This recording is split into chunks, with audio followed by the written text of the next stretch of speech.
The Foreign Minister is also having bilateral meetings with a number of counterparts, including China, Afghanistan, Tajikistan, Kazakhstan, Russian Federation, Uzbekistan, and Kyrgyzstan.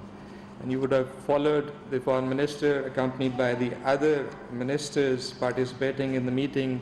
They have also called on the Uzbek President this morning.